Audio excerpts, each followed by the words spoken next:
Reflection of light. इस video में हम लोग देखेंगे रिफ्लेक्शन ऑफ लाइट का डेफिनेशन और लॉज ऑफ रिफ्लेक्शन।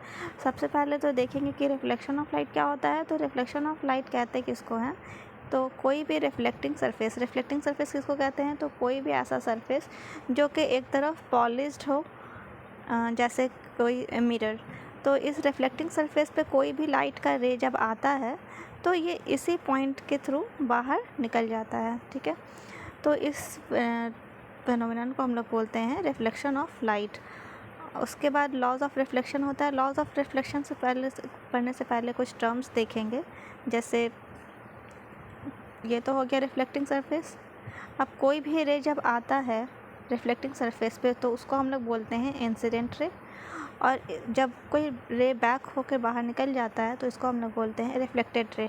अब जिस पॉइंट पे इंसिडेंट रे और रिफ्लेक्टेड रे हो रहा है, इस पॉइंट से एक परपेंडिकुलर लाइन ले लेते हैं। इस लाइन को हम लोग बोलते हैं नॉर्मल। अब इसी नॉर्मल और इंसिडेंट रे के बीच में जो एंगल बनता है, इस एंगल को हम लोग बोलते हैं एंगल ऑफ इंसिडेंस। और इसी नॉर्मल और रिफ्लेक्टेड रे के बीच में जो एंगल बनता है, इसको हम लोग बोलते हैं एंगल ऑफ रिफ्लेक्शन। तो अब पढ़ते हैं लॉज ऑफ रिफ्लेक्शन के बारे में कि इंसिडेंट रे, रिफ्लेक्टेड रे और नॉर्मल जो होता है वो at a point of incident lie in the same plane. तो जो इंसिडेंट रे है, ये मेरा इंसिडेंट रे है, ये मेरा रिफ्लेक्टेड रे है।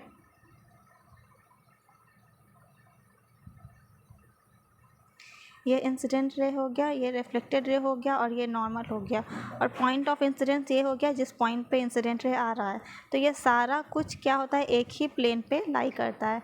ये हो गया फर्स्ट लॉ ऑफ रिफ्लेक्शन। और सेकंड लॉ ऑफ रिफ्लेक्शन क्या होता है, बोले थे अभी कि नॉर्मल से और एंगल ऑफ इंसिडेंट रे के बीच में जो एंगल होता है उसको एंगल ऑफ इंसिडेंस बोलते हैं। और नॉर्मल और रिफ्लेक्टेड रे के बीच में जो एंगल होता है वो एंगल ऑफ रिफ्लेक्शन होता है। तो ये दोनों जो एंगल है, ये दोनों क्या होता है, सेम होता है। ये होता है मेरा सेकंड लॉ ऑफ रिफ्लेक्शन। और ये जो दोनों लॉ है ये सारे ही रिफ्लेक्टिंग सरफेस पे एप्लीकेबल होता है।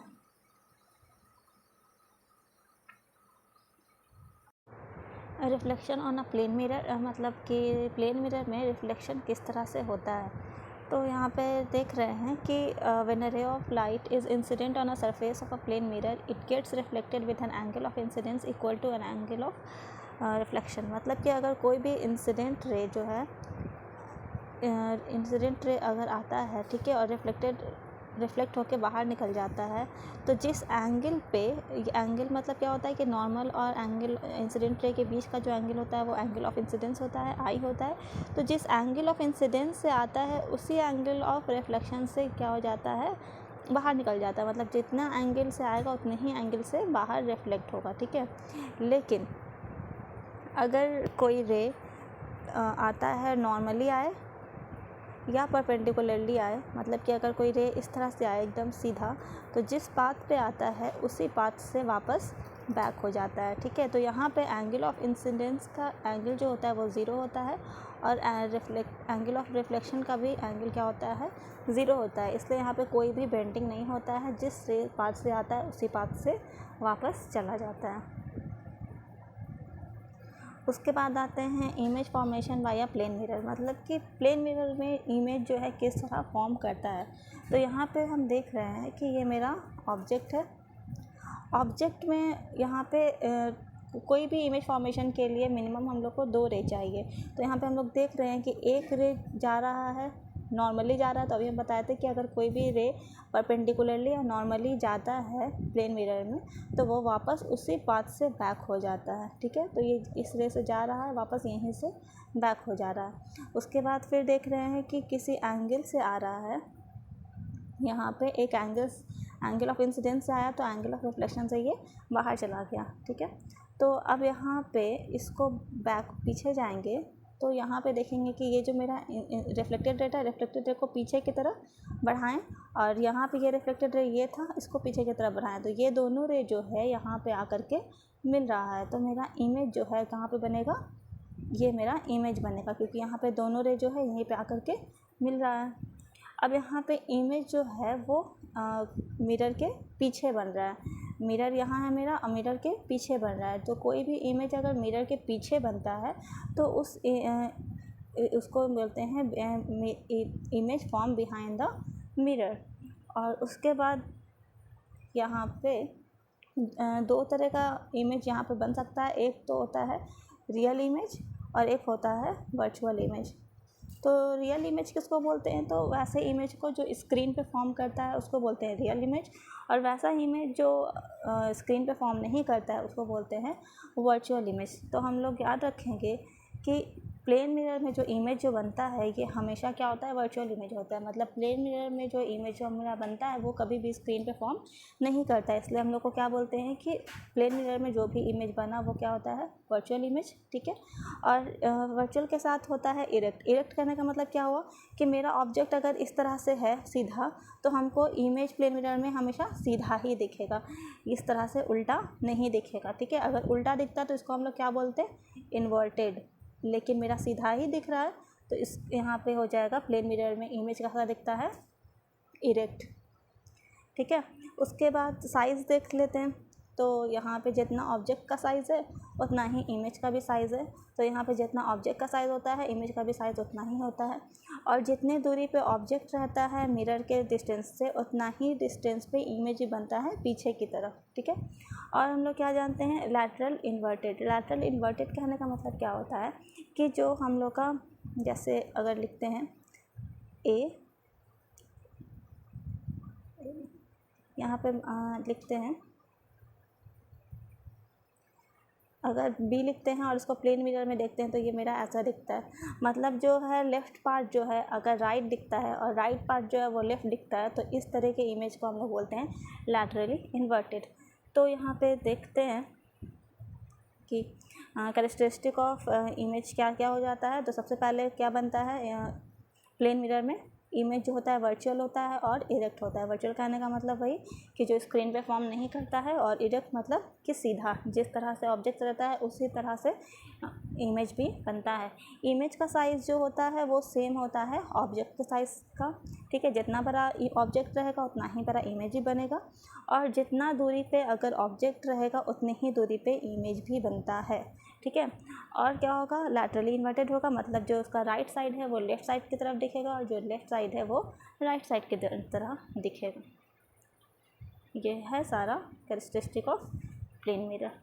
Thank you.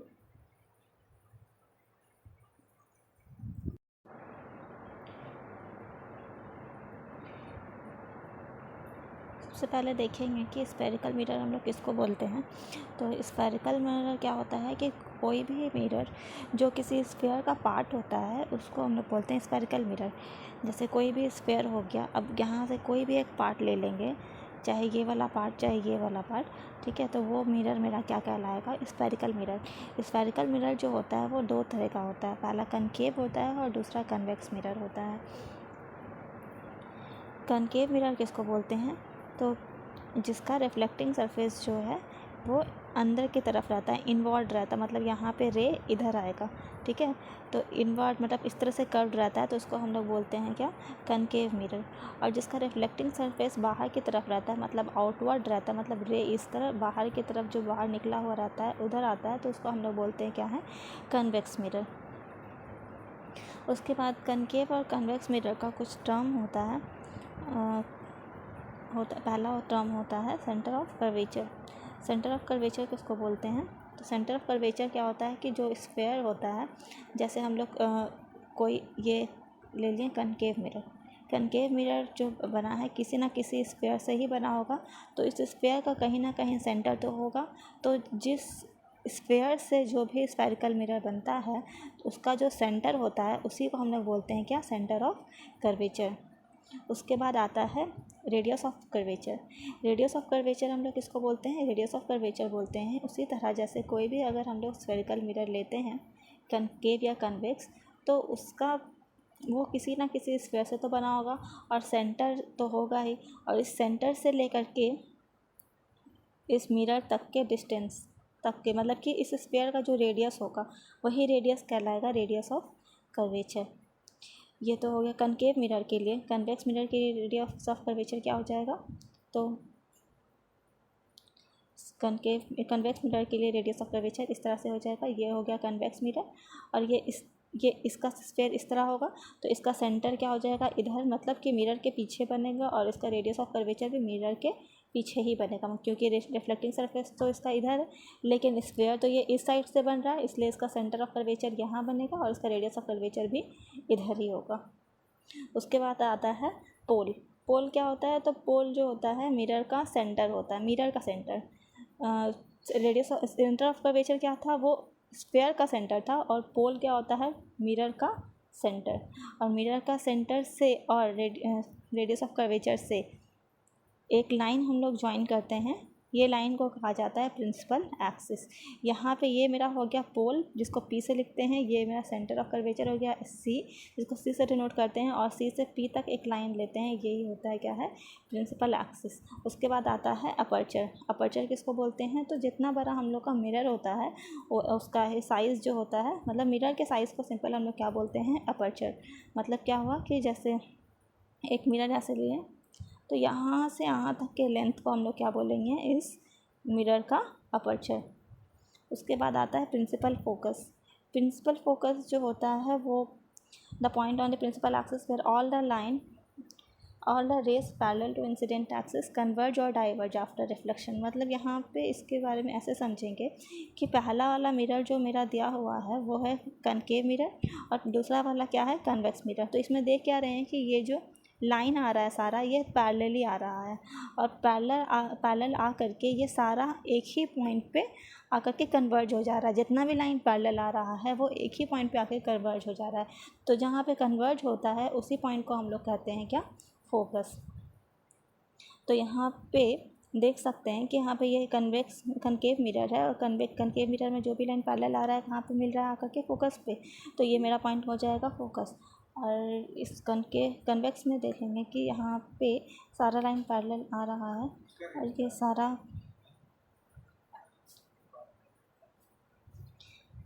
इस पैरेलल आ रहा है, और ये सारा जो है इधर जाकर के डाइवर्ज हो जा रहा है, क्योंकि कन्वेक्स में क्या होता है डाइवर्ज होता है।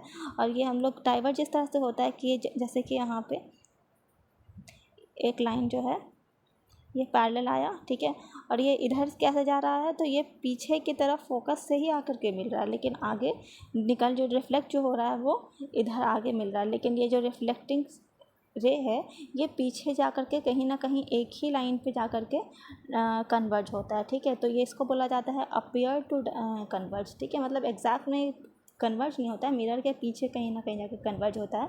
तो जहाँ पे कन्वर्ज ये जा कर के होता है तो इसको हम लोग बोलते हैं फोकस। ये फोकस किसका हो जाएगा, ये कन्वेक्स का फोकस हो जाएगा।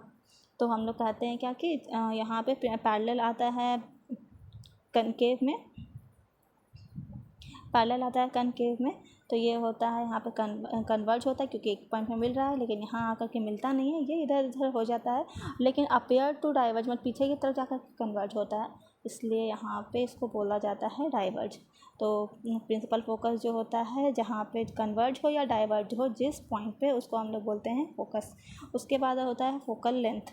फोकल लेंथ किसको बोलते हैं, तो फोकस और पोल के बीच का distance between focus and pole, ये जो डिस्टेंस होता है इसी डिस्टेंस को हम लोग बोलते हैं फोकस। तो यहाँ पे हम लोग देख सकते हैं कि मेरा मिरर हो गया, ये मेरा पोल हो गया, ये मेरा फोकस हो गया, और ये मेरा सेंटर ऑफ कर्वेचर हो गया, और यहाँ से ये एक लाइन पे ही ये सब है, तो ये मेरा क्या हो गया प्रिंसिपल एक्सिस हो गया। ये हुआ कनकेव मिरर के लिए, और ये नीचे वाला बी पार्ट हो गया कन्वेक्स मिरर के लिए। Thank you. इस वीडियो में पढ़ेंगे हम लोग rules for image formation in spherical mirror. तो सबसे पहले तो हम लोग जान लेते हैं कि इमेज फॉर्मेशन के लिए हम लोग को मिनिमम 2 रेज चाहिए होता है, ठीक है। अब वो 2 रेज जो है कैसे इंसिडेंट होता है और कैसे रिफ्लेक्ट होकर बाहर वापस बैक हो जाता है, इसके बाद में देखेंगे, ठीक है। तो सबसे पहले देखते हैं कि अगर कोई भी रेज जो है, अगर मान लेते हैं कि पैरेलल टू प्रिंसिपल एक्सिस आता है, मतलब यहाँ पे देख रहे हैं कि अगर कोई रे जो है प्रिंसिपल एक्सिस के पैरेलल आया, तो याद रखना है कि कभी भी कोई भी ray parallel to principal axis आता है तो वो हमेशा फोकस से होकर के ही गुजरता है, ठीक है, चाहे वो कनकेव मिरर हो चाहे वो कन्वेक्स मिरर हो।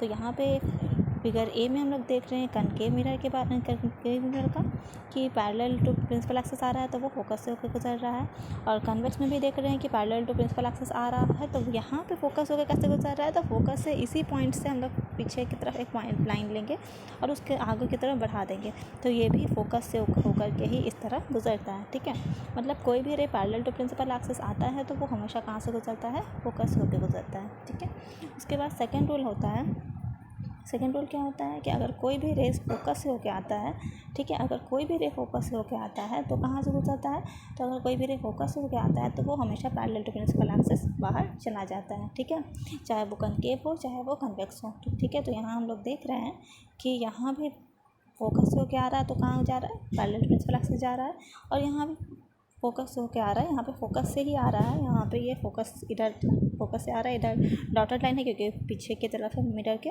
तो ये कहाँ से गुजर रहा है, पैरेलल टू प्रिंसिपल एक्सिस गुजर रहा है। ठीक है, उसके बाद नेक्स्ट रूल इसमें है कि यहाँ पे अगर कोई रे डायरेक्टली पोल पे आए, ठीक है, अगर कोई डायरेक्टली पोल पे आए कोई भी रे, तो वो हमेशा एंगल्स और एंगल ऑफ रिफ्लेक्शन के इक्वल से बाहर ये निकल जाता है। ठीक है, मतलब जितने एंगल ऑफ इंसिडेंस से आता है उतने ही एंगल ऑफ रिफ्लेक्शन से बाहर निकल जाता है, चाहे वो कनकेव मिरर का हो चाहे वो कन्वेक्स मिरर का हो। ठीक है, उसके बाद यहाँ पे लास्ट रूल आता है कि अगर कोई भी रे सेंटर ऑफ कर्वेचर के थ्रू आता है तो जिस तरह सेंटर ऑफ कर्वेचर के थ्रू आता है उसी लाइन से जिस वापस बैक हो जाता है। ठीक है, तो यहाँ पे चाहे कनकेव हो चाहे कन्वेक्स हो, यहाँ पे देख रहे हैं कि इसी लाइन से आ रहा है और इसी लाइन से वापस चला जा रहा है, और यहाँ पे सेंटर ऑफ कर्वेचर से ही आ रहा है और वापस सेंटर ऑफ कर्वेचर से ही बैक हो जा रहा है। तो ये 4 रूल था।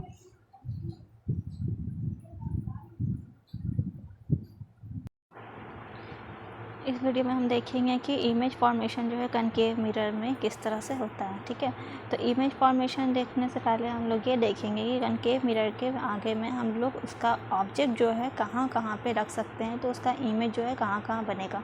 तो ये मेरा हो गया कनकेव मिरर, कनकेव मिरर में ये मेरा हो गया सेंटर ऑफ कर्वेचर, ये हो गया फोकस, और यहाँ पे ये हो गया पोल। ठीक है, तो सबसे पहले स्टार्टिंग करते हैं मिरर के पास से ही, मतलब पोल और फोकस के बीच में कहीं पे भी ऑब्जेक्ट रख सकते हैं, एक पोजीशन हो गया।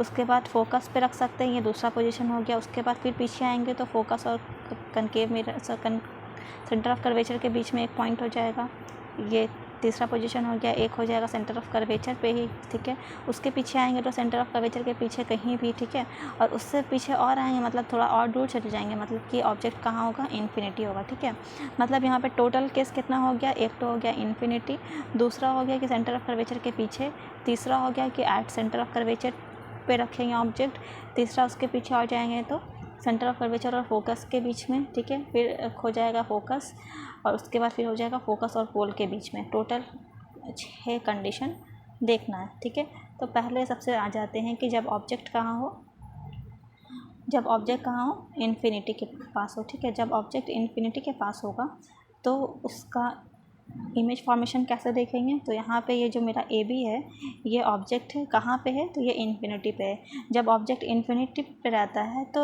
उसका जो इंसिडेंट रे होता है वो पैरेलल टू प्रिंसिपल एक्सिस आता है, मतलब ये मेरा क्या है, इंसिडेंट रे है। जब कोई भी ray parallel to principal axis आता है तो वो हमेशा कहाँ से होकर गुजरता है, फोकस से होकर गुजरता है। तो ये मेरा पैरेलल टू प्रिंसिपल एक्सिस आया, फोकस से होकर गुजरा। ये दूसरा ray parallel to principal axis आया, ये भी फोकस से होकर के ही गुजरा।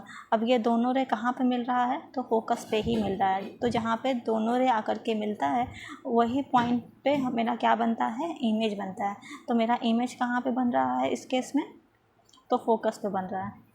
इसलिए इमेज का जो पोजीशन हो जाएगा वो क्या पोजीशन होगा कि इमेज जो होगा वो एट फोकस पे बनेगा। ठीक है, और ये काफ़ी छोटा दिख रहा है देखने में, मतलब पॉइंट साइज़ है, तो मतलब इसको हम लोग बोलेंगे कि साइज़ ऑफ इमेज जो हो जाएगा वो हाईली डिमिनिश्ड या पॉइंट साइज़ का होगा। ठीक है, और अब आता है कि रियल होगा या इन्वर्टेड होगा। तो कोई भी इमेज अगर मिरर के इस साइड बनता है, ठीक है, इस साइड कहीं पर भी इमेज बनेगा तो वो हमेशा रियल ही इमेज बनता है, और मिरर के इधर बिहाइंड द मिरर बनेगा तो वो इमेज क्या होता है, वर्चुअल बनता है। तो हम लोग देख रहे हैं कि ये दोनों रे कहाँ पे मिल रहे हैं, मिरर के आगे ही मिल रहा है, ठीक है। इसलिए ये कैसा इमेज बनेगा, रियल बनेगा। और जब भी इमेज रियल बनता है तो वो इन्वर्टेड ही होता है। इन्वर्टेड कहने का मतलब है कि अगर ऑब्जेक्ट सीधा है तो उसका इमेज क्या बनेगा, उल्टा, ठीक है। तो कोई भी ऑब्जेक्ट अगर रियल होता है तो उसका इमेज जो होता है वो इन्वर्टेड भी होता है, ठीक है। तो उसके बाद आ जाते हैं दूसरे केस में। तो दूसरे केस में क्या है कि ऑब्जेक्ट कहाँ पर है, बियॉन्ड सी, मतलब सी के पीछे। मतलब यहाँ पे मेरा ऑब्जेक्ट कौन है, ए बी। यहाँ पे ये मेरा ऑब्जेक्ट हो गया। यहाँ भी दो रेस पास कराएंगे। पहला तो पैरेलल, यहाँ से इसी ऑब्जेक्ट के थ्रू एक पैरेलल टू प्रिंसिपल एक्सिस ले जा रहे हैं। जब पैरेलल टू प्रिंसिपल एक्सिस जाता है तो वो रिफ्लेक्ट बैक कहाँ से होता है, फोकस से ही होता है। तो ये इंसिडेंट हुआ पैरेलल टू प्रिंसिपल एक्सिस, वापस कैसे आया, फोकस से ही आया। दूसरा रे हम लोग पास करा रहे हैं यहाँ पे इसी ऑब्जेक्ट के थ्रू सेंटर ऑफ कर्वेचर से। तो अगर कोई भी रे जो है अगर सेंटर ऑफ कर्वेचर के थ्रू जाता है तो वापस वो सेंटर ऑफ कर्वेचर के थ्रू ही बैक हो जाता है। तो यहाँ पे देख रहे हैं कि ये जो रिफ्लेक्टेड रे ये वाला हुआ और ये रिफ्लेक्टेड रे ये वाला हुआ, ये दोनों कहाँ पे मिल रहा है, तो इस पॉइंट पे मिल रहा है। तो मेरा इमेज कहाँ पे बन जाएगा, ये मेरा ए डैश बी डैश जो होगा ये इमेज हो जाएगा, ठीक है। और इमेज का यहाँ पे देख रहे हैं कि साइज़, ऑब्जेक्ट का साइज़ तो इतना बड़ा है और इमेज का साइज़ छोटा सा है, इसलिए इसको बोलेंगे कि इमेज का साइज़ क्या हो जाएगा, डिमिनिश्ड हो जाएगा। अभी हम बोले थे कि अगर कोई भी इमेज अगर मिरर के इधर आगे बनता है तो वो क्या होता है, रियल होता है। और अगर वो रियल होता है तो इन्वर्टेड भी होता है। तो इधर बन रहा है इसलिए ये क्या हो जाएगा, रियल हो जाएगा। और साथ में इन्वर्टेड देख रहे हैं कि और एक ऑब्जेक्ट कैसा है, सीधा रखा हुआ है और उसका इमेज किधर, नीचे की तरफ बन रहा है, ठीक है। इसलिए ये इन्वर्टेड भी होगा। और उसका पोजीशन कहाँ हो जाएगा, तो सी और एफ के बीच में। यहाँ पे देख सकते हैं कि ऑब्जेक्ट कहाँ है, सी और एफ के बीच में, इसलिए इमेज का पोजीशन क्या हो जाएगा, बिटवीन सी एंड एफ। उसके बाद थर्ड केस में आते हैं। थर्ड केस में क्या होगा कि ऑब्जेक्ट कहाँ पे है, तो object is placed at C. Object कहाँ पे है, ए बी है ये मेरा ऑब्जेक्ट है। ऑब्जेक्ट है सी पे है, तो सी से यहाँ पे भी दो रे पास कराएंगे, एक पैरेलल टू प्रिंसिपल एक्सिस। जब पैरेलल टू प्रिंसिपल एक्सिस जाएगा तो वो फोकस होके गुजरेगा, ठीक है। और फिर फोकस होके गुजारेंगे इसी ऑब्जेक्ट के थ्रू। अगर कोई रे फोकस होके जाएगा तो फोकस होके जाता है तो वो बैक कैसे होता है, पैरेलल टू प्रिंसिपल एक्सिस, ठीक है। तो एक रे जा रहा है पैरेलल टू प्रिंसिपल एक्सिस तो फोकस से होके आ रहा है, रिफ्लेक्ट होके। और एक इंसिडेंट हो रहा है फोकस से, तो रिफ्लेक्ट कैसे हो रहा है, पैरेलल टू प्रिंसिपल एक्सिस। और ये दोनों रे मेरा यहाँ पे बन रहा है, यहाँ पे दिख रहा है कहाँ पे बन रहा है, तो एट सी पर ही बन रहा है। तो जब मेरा ऑब्जेक्ट कहाँ पे रहता है, सी पे रहता है, तो इमेज भी कहाँ पे बनता है, एट सी पे ही बनता है।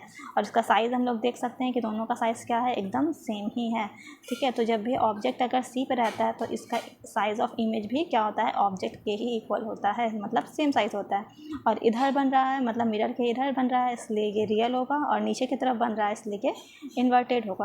और इसका पोजीशन क्या हो जाएगा इमेज का, तो सी पर ही बन रहा है, ठीक है।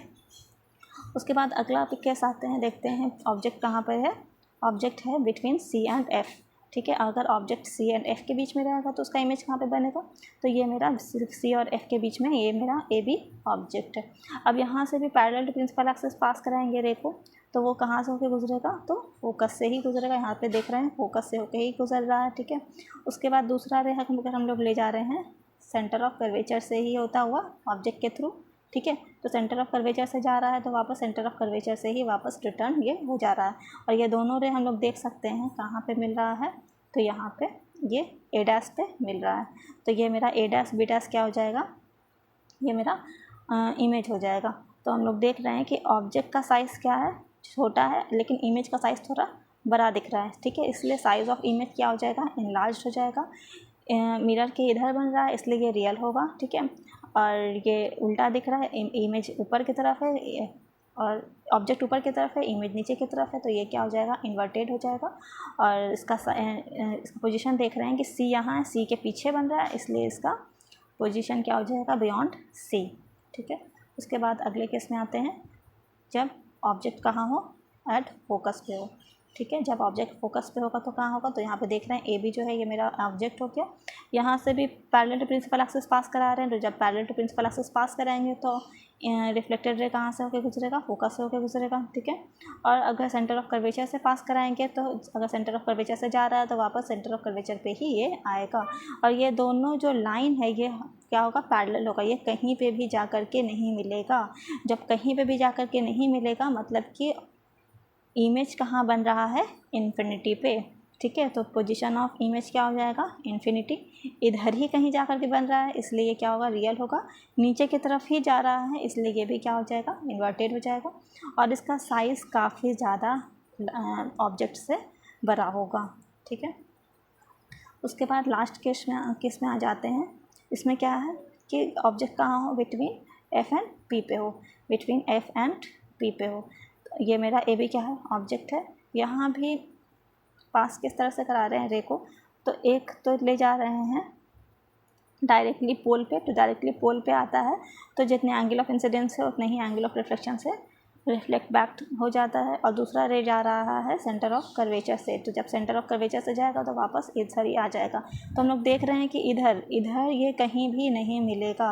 ये कहाँ मिलेगा, तो इसको आगे की तरफ प्रोड्यूस करेंगे, आगे की तरफ प्रोड्यूस करेंगे तो ये बिहाइंड द मिरर कहीं ना कहीं जा कर के मिलेगा। यहाँ पे मेरा मिल रहा है तो ये मेरा ए डैश बी डैश क्या हो जाएगा, इमेज हो जाएगा। तो इमेज हम लोग देख रहे हैं कहाँ बन रहा है, बिहाइंड द मिरर, इसलिए पोजीशन ऑफ इमेज क्या हो जाएगा, बिहाइंड द मिरर हो जाएगा। साइज़ देख रहे हैं कि ऑब्जेक्ट से ये साइज़ इमेज का बड़ा है इसलिए ये क्या हो जाएगा, इनलार्ज हो जाएगा। अब मिरर के बिहाइंड बन रहा है इसलिए ये क्या हो जाएगा, इसका नेचर वर्चुअल हो जाएगा। और इरेक्ट क्यों हो रहा है, क्योंकि ऑब्जेक्ट भी जिस तरह से ऑब्जेक्ट खड़ा है उस तरह से ही इमेज भी है, ठीक है। इसलिए ये भी क्या हो जाएगा, इरेक्ट हो जाएगा, ठीक है। तो यहाँ पे हम लोग देख सकते हैं कि सेंटर ऑफ कर्वेचर तक, सेंटर ऑफ कर्वेचर से पहले कहीं भी ऑब्जेक्ट रखते हैं तो वो क्या होता है, सेंटर ऑफ कर्वेचर से पहले यहाँ पे चाहे फोकस पे हो चाहे बिटवीन एफ और सी पे हो, मतलब सी से लेकिन पहले, सी से पहले जहाँ भी ऑब्जेक्ट रहता है उसका साइज़ क्या होता है, ऑब्जेक्ट से छोटा होता है। लेकिन सी पे क्या होता है, सेम होता है। और सी के बाद क्या होता है, बड़ा होना शुरू हो जाता है। मतलब कि क्या होगा कि यहाँ पे अगर सी है, ठीक है, तो सी से पहले कहीं भी ऑब्जेक्ट रहेगा तो उसका साइज़ क्या होगा, हमेशा ऑब्जेक्ट से छोटा होगा। सी पे रहेगा तो ऑब्जेक्ट के साइज़ से इमेज का साइज़ सेम रहेगा। और सी के आगे कहीं भी रखेंगे तो उसका साइज़ क्या होगा, बड़ा होगा, ठीक है। तो ये इसका समरी हो गया सारा। उसके बाद आ जाते हैं इसका यूज़ में, कि कनकेव मिरर को हम लोग कहाँ कहाँ यूज़ कर सकते हैं, ठीक है। तो सबसे पहले इसका यूज़ क्या होगा कि इसको यूज़ कहाँ किया जाता है, टॉर्च में किया जाता है, सर्च लाइट में किया जाता है, और व्हीकल का जो हेडलाइट होता है वहाँ किया जाता है, ताकि वो क्या कर सके, parallel beam of light produce कर सके, ठीक है। इसलिए वहाँ पे हम लोग क्या यूज़ करते हैं, कनकेव मिरर। उसके बाद इसका दूसरा यूज़ क्या हो जाता है कि use as shaving mirror to see a larger image of the face, ठीक है। मतलब कि यहाँ पे सी के बाद जहाँ भी रखेंगे तो वहाँ पे क्या होगा कि इमेज जो होगा वो बड़ा होगा। इसलिए हम लोग यहाँ पे इसको क्या करते हैं, सेविंग मिरर की तरह यूज़ करते हैं कि हम लोग को अपना फेस क्या दिखे, कैसा दिखे, बड़ा दिखे, ठीक है। उसके बाद फिर तीसरा आ जाता है कि कनकेव मिरर को हम लोग बड़े साइज़ के कनकेव मिरर को हम लोग कहाँ यूज़ करते हैं, सोलर फर्नेस में यूज़ करते हैं। कि यहाँ पे क्या हो कि सारा रे जो सनलाइट से आता है, सनलाइट से आएगा तो काफ़ी दूर से आएगा, इन्फिनिटी से आएगा, तो इन्फिनिटी से आता है तो पैरेलल आएगा, और पैरेलल होकर के सारा कहाँ पर आके मीट करेगा, फोकस पे मीट करेगा, और फोकस पे आके मीट करेगा तो वहाँ पे काफ़ी ज़्यादा हीट प्रोड्यूस होगा। इसलिए हम लोग सोलर फर्नेस पे भी कनकेव मिरर जो है यूज़ करते हैं।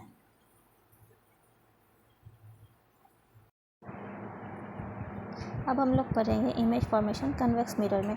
कन्वेक्स मिरर में ऑब्जेक्ट जो है बस दो ही पोजीशन पे प्लेस कर सकते हैं, या तो मिरर के आसपास में कहीं पे भी, और या नहीं तो बहुत दूर अगर चले जाएंगे तो मतलब इन्फिनिटी पे, मतलब ऑब्जेक्ट या तो इन्फिनिटी पे रह सकता है या तो मिरर के आसपास कहीं पे, मतलब इन्फिनिटी और पोल के बीच में। तो पहला यहाँ पे देखेंगे कि जब ऑब्जेक्ट कहाँ होगा, इन्फिनिटी पे। जब ऑब्जेक्ट इन्फिनिटी पे होगा तो कोई भी रे क्या होगा, पैरेलल टू प्रिंसिपल एक्सिस आएगा। और अगर कोई ray parallel to principal axis आएगा तो वो कहाँ से होकर गुजरेगा, फोकस से होकर गुजरेगा। फोकस से होकर गुजरेगा मतलब रिफ्लेक्टेड रे मेरा ये हो जाएगा। उसी तरह दूसरा रे भी आ रहा है पैरेलल टू प्रिंसिपल एक्सिस, तो वो भी कहाँ से होकर गुजर रहा है, फोकस से होकर गुजर रहा है। फोकस से होकर गुजर रहा है तो मेरा रिफ्लेक्टेड रे ये वाला हो जाएगा। अब ये दोनों reflected ray behind the mirror focus पे आकर के मिल रहा है, तो मेरा इमेज कहाँ पे बनेगा, फोकस पे बनेगा, ठीक है। तो इमेज का पोजीशन क्या हो जाएगा, at focus behind the mirror, मतलब फोकस पे बनेगा और मिरर के बिहाइंड बनेगा। और इसका साइज़ पॉइंट साइज़ दिख रहा है तो यहाँ पे बोल सकते हैं कि इसका साइज़ क्या हो जाएगा, हाईली डिमिनिश्ड या पॉइंट साइज़। और मिरर के बिहाइंड बन रहा है इसलिए ये वर्चुअल होगा, और कोई भी इमेज अगर वर्चुअल होता है तो वो इरेक्ट भी होता है। इसके बाद आते हैं दूसरे केस में। इसमें है क्या कि ऑब्जेक्ट कहाँ हो, बिटवीन इन्फिनिटी एंड पोल। जब ऑब्जेक्ट इन्फिनिटी एंड पोल के बीच में होगा तो इसका इमेज कहाँ पे बनेगा, तो यहाँ पे ए बी जो है मेरा दिख रहा है ये ऑब्जेक्ट है, यहाँ से एक पैरेलल टू प्रिंसिपल एक्सिस ले जा रहे हैं तो ये कहाँ से होके गुजरेगा, फोकस होके गुजरेगा। तो यहाँ पे ये मेरा रिफ्लेक्टेड रे हो जाएगा। और अगर रे कोई कनकेव सेंटर ऑफ कर्वेचर में आएगा, सी पर आएगा, तो वो वापस सी से ही चला जाएगा। तो ये दोनों हमको दिख रहा है कि ये दोनों कहाँ पे मिल रहा है, यहाँ पे, मतलब बिटवीन पी और एफ के बीच में ये दोनों रे जो है मिल रहा है। मतलब तो यहाँ पे मेरा इमेज कहाँ पे बन जाएगा, तो बिटवीन पी एंड एफ। और यहाँ पे साइज़ दिख रहा है कि ऑब्जेक्ट से इमेज का साइज़ छोटा है, तो इस ये और बन रहा है ए मिरर के पीछे। तो इसका जो है पोजीशन क्या हो जाएगा, बिटवीन पोल और फोकस हो जाएगा मिरर के पीछे, और इसका साइज़ डिमिनिश्ड हो जाएगा, छोटा होगा। और मिरर के पीछे बन रहा है तो ये वर्चुअल होगा और इरेक्ट होगा, क्योंकि देख रहे हैं कि ए बी इस तरह से है तो मेरा ए डैश बी डैश भी ऊपर ही की तरफ बन रहा है, इसलिए ये इरेक्ट हो जाएगा। यहाँ पे इसका समरी देख लेते हैं दोनों केस का, कि देख रहे हैं कि चाहे हम लोग इन्फिनिटी पे रखें, चाहे बिटवीन पोल एंड फोकस के बीच में रखें, सॉरी पोल और इन्फिनिटी के बीच में रखें, नेचर हमेशा इसका क्या होता है, कन्वेक्स का virtual and erect, virtual and erect. और इसका साइज़ भी क्या होता है, डिमिनिश्ड होता है, डिमिनिश्ड होता है, मतलब छोटा और वर्चुअल और इरेक्ट बनता है। कौन से केस में, तो कन्वेक्स मिरर में। उसके बाद इसका देख लेते हैं यूजेस में क्या होता है कि कन्वेक्स मिरर को हमेशा हम लोग व्हीकल के जो साइड वाला जो मिरर लगा रहता है, रियर व्यू मिरर, उसमें हम लोग यूज़ करते हैं। क्यों यूज़ करते हैं, क्योंकि कन्वेक्स मिरर जो है हमेशा इरेक्ट इमेज देता है। मतलब कि अगर पीछे से कोई भी ऑब्जेक्ट अगर हम लोग को जिस तरह से सीधा दिख रहा है तो उसका इमेज भी क्या दिखेगा, सीधा ही दिखेगा। अगर वहाँ पे कनकेव मिरर लगा रहता तो वहाँ पे क्या होता, उल्टा दिखता, ठीक है। लेकिन प्लेन मिरर में भी तो इमेज जो है इरेक्ट ही दिखता है, तो वहाँ पे प्लेन मिरर इसलिए नहीं लगता है, कन्वेक्स मिरर इसलिए प्रेफर किया जाता है क्योंकि कन्वेक्स मिरर जो है ज़्यादा से ज़्यादा एरिया को कवर करता है, कि they also have a wider field of view, क्योंकि उसके पास कर्व्ड आउटवर्ड होता है, ठीक है। इसलिए यहाँ पे ड्राइवर जो है ज़्यादा से ज़्यादा एरिया को व्यू कर सकता है as possible to plane mirror.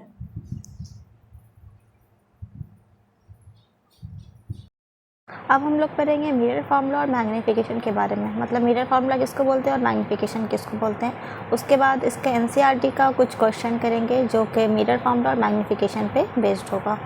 तो सबसे पहले देखते हैं कि मिरर फार्मूला किसको बोलते हैं। तो ये एक तरह का रिलेशन होता है वी, यू और एफ में। यहाँ पे वी क्या हो जाता है, इमेज डिस्टेंस, यू हो जाता है ऑब्जेक्ट डिस्टेंस, और एफ हो जाता है फोकल लेंथ। और मिरर फार्मूला यही होता है 1/v + 1/u = 1/f। उसके बाद यहाँ पे फिर मैग्नीफिकेशन में आते हैं। मैग्नीफिकेशन क्या होता है कि जितना हाइट इमेज का होता है और जितना हाइट ऑब्जेक्ट का होता है, तो हाइट ऑफ इमेज और हाइट ऑफ ऑब्जेक्ट का जो रेशियो निकलता है उसी को हम लोग बोलते हैं क्या है, मैग्नीफिकेशन, ठीक है। इसका फॉर्मूला हो जाता है, और मैग्नीफिकेशन को स्मॉल एम से ही डिनोट करते हैं हमेशा, स्मॉल एम से। और इसका फॉर्मूला हो जाता है height of image by height of object. Height of image को जनरली h डैश से डिनोट करते हैं और हाइट ऑफ ऑब्जेक्ट को h से करते हैं, लेकिन कभी कभी hi/ho से भी करते हैं।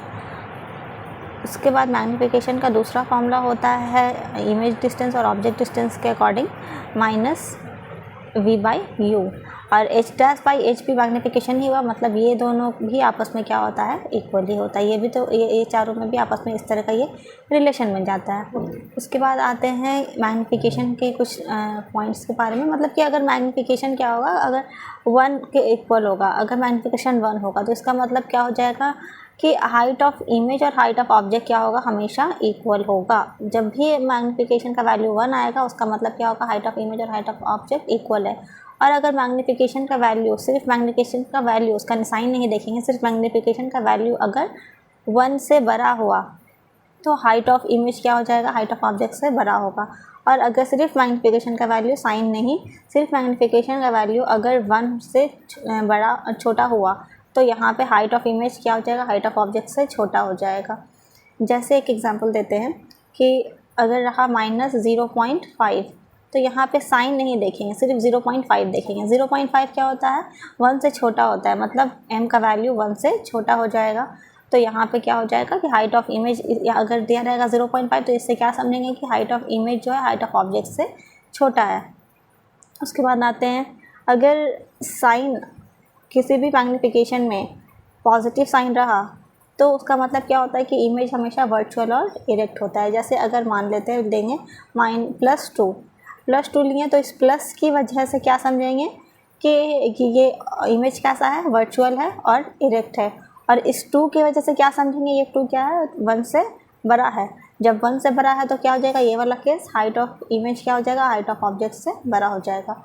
उसी तरह अगर मैग्नीफिकेशन का साइन निगेटिव रहता है तो उसका मतलब क्या होता है कि वो इमेज कैसा है, रियल और इन्वर्टेड है। जैसे अगर -2 ले लिए तो यहाँ पे माइनस की वजह से क्या समझेंगे कि इमेज जो है वो रियल है और इन्वर्टेड है। और 2 का मतलब क्या होगा कि 1 से बड़ा, 1 से बड़ा मतलब हाइट ऑफ इमेज क्या हो जाएगा, हाइट ऑफ ऑब्जेक्ट से बड़ा। अब इसी के रिलेटेड हम लोग न्यूमेरिकल देखेंगे एनसीईआरटी का। यहाँ पे पहला न्यूमेरिकल बोल रहा है कि यहाँ पे मिरर कैसा ले रहा है, कन्वेक्स मिरर ले रहा है। ठीक है, कन्वेक्स मिरर का रेडियस ऑफ कर्वेचर यहाँ दिया हुआ है कितना, 3 मीटर। ठीक है, और एक बस है जो कि मिरर से 5 मीटर से 5 मीटर की दूरी पर खड़ा है। ठीक है, तो इसका जो इमेज बनेगा उसका पोजीशन निकालना है, मतलब इमेज डिस्टेंस निकालना है। नेचर निकालना है, मतलब कि रियल है या वर्चुअल है ये निकालना है। और साइज़ निकालना है, मतलब कि इमेज का कितना साइज़ होगा ये भी निकालना है। तो यहाँ पे रेडियस दिया हुआ था 3 मीटर, यहाँ पे लिए +3, प्लस इसलिए लिए क्योंकि ये कन्वेक्स मिरर है। कन्वेक्स का रेडियस ऑफ कर्वेचर और फोकल लेंथ दोनों ही क्या होता है, प्लस होता है, इसलिए यहाँ पे ले लिए प्लस। उसके बाद ऑब्जेक्ट डिस्टेंस लिए हैं -5, ये 5 जो दिया हुआ था ये ऑब्जेक्ट डिस्टेंस है, इसका साइन माइनस लिए हैं क्योंकि ऑब्जेक्ट डिस्टेंस हमेशा ही क्या लेंगे, माइनस ही लेंगे। यहाँ पे इमेज डिस्टेंस निकालना था, फिर v निकालना है, और हाइट ऑफ इमेज निकालना है, मतलब s' निकालना है। अब फोकल लेंथ का फॉर्मूला होता है रेडियस ऑफ कर्वेचर से कि f = होता है r/2। तो यहाँ पे r का वैल्यू दिया हुआ था 3/2 पुट किए, तो 3/2 को डिवाइड करेंगे तो आ जाएगा ये मेरा 1.5, और साइन भी प्लस ही होगा। उसके बाद फिर निकाल लेंगे, अब हमको निकालना क्या है, इमेज डिस्टेंस। इमेज डिस्टेंस निकालने के लिए क्या करेंगे, मीटर फार्मूला लगाएंगे। मीटर फार्मूला क्या होता है, 1/v + 1/u = 1/f। यहाँ से हमको क्या निकालना है, v ही निकालना है सिर्फ, u तो दिया हुआ है तो u को क्या करेंगे, राइट हैंड साइड के तरफ ले जाएंगे, तो ये प्लस क्या हो जाएगा इधर आकर के -1/u हो जाएगा। ठीक है, यहाँ पे इस तरह से हो जाएगा कि 1/v = 1/f - 1/u। ठीक है, उसके बाद फिर देखते हैं कि f तो दिया हुआ था +1.5, तो यहाँ पे लिखेंगे, साइन लेंगे यहाँ पे फोकल लेंथ का प्लस। उसके बाद 1/1.5 फोकल लेंथ दिया हुआ था, इसलिए 1.5 लिखें। उसके बाद यहाँ पे ये माइनस था इसलिए यहाँ पे माइनस दिए। उसके बाद यहाँ पे u जो है नेगेटिव में था, -5 था, तो यहाँ पे भी एक माइनस और लगाएंगे। ठीक है, उसके बाद ये माइनस मिल करके यहाँ हो जाएगा प्लस। उसके बाद ये फ्रैक्शन में है 1/1.5/1/5, तो यहाँ पे 1.5 और 5 का क्या लेंगे, एलसीएम लेंगे। तो 1.5 और 5 का एलसीएम आ जाता है 7.5, और जितना एलसीएम आता है उसको नीचे वाले पहले से क्या करते हैं, डिवाइड करते हैं, फिर जितना आता है उसको ऊपर से क्या करते हैं, इंटू करते हैं। मतलब कि 7.5 को 1.5 से क्या करेंगे, डिवाइड करेंगे। डिवाइड करने पर आता है 5 को फिर ये 1 से इंटू कर देंगे तो आ जाएगा 5 ही, तो यहाँ पे इसलिए लिखे हैं 5। उसके बाद बीच में प्लस का साइन है तो यहाँ पे बीच में प्लस का ही साइन देंगे। उसके बाद यहाँ पे फिर 5 है, 5 को फिर 7.5 से डिवाइड करेंगे तो आ जाएगा यहाँ पे मेरा 1.5, और 1.5 को फिर से यहाँ पे 1 से इंटू कर लेंगे तो ये आ जाएगा मेरा 1.5, और बीच में जो कि प्लस का साइन है इसलिए 5 और 1.5 को क्या करेंगे, ऐड करेंगे। 5 + 1.5 ऐड होकर के आ जाता है 6.5, और y में यहाँ पे लिखा हुआ है 7.5। ये जो वैल्यू आया ये किसका वैल्यू आया, 1/v का वैल्यू आया। 1/v का वैल्यू कितना आया, 6.5/7.5। तो सिर्फ v का वैल्यू क्या हो जाएगा, मतलब जब इसको ऊपर लेके जाएंगे तो ये भी क्या हो जाएगा, उल्टा हो जाएगा। मतलब 7.5 ऊपर आ जाएगा, और यहाँ पे जैसे लिखा हुआ है 7.5 ऊपर आ जाएगा और 6.5 नीचे हो जाएगा। और 7.5 और 6.5 को जब डिवाइड करते हैं तो आ जाता है मेरा 1.15। ठीक है, और साइन आता क्या है, प्लस का। प्लस का साइन है मतलब कि इमेज कैसा है, वर्चुअल है। उसके बाद यहाँ पे जो इमेज डिस्टेंस कितना आ गया 1.5 at the back of mirror, मतलब मिरर के पीछे बनेगा 1.5 से। उसके बाद आते हैं, हमको निकालना था height of image. Height of image magnification वाला फॉर्मूला लगाएंगे, H dash by H is equal to minus V by U. यहाँ पे v मेरा निकल गया है 1.15, यहाँ पे लिखे हैं 1.15 और v का वैल्यू -5 था तो यहाँ पे भी माइनस छूटा हुआ है, यहाँ पे माइनस ले लेंगे। उसके बाद अब ये माइनस और ये माइनस, ये दोनों माइनस मिल करके क्या हो जाएगा, प्लस हो जाएगा। और प्लस और यहाँ पे 1.15 को 5 से डिवाइड कर लेंगे तो आ जाएगा 0.23 और ये 0.23 क्या आया है, प्लस में आया है, ये मैग्नीफिकेशन है। प्लस का मतलब क्या हो जाएगा कि ये तो इमेज क्या है, वर्चुअल और इरेक्ट है। मैग्नीफिकेशन का साइन जब भी प्लस होता है मतलब क्या होता है कि वर्चुअल और इरेक्ट है।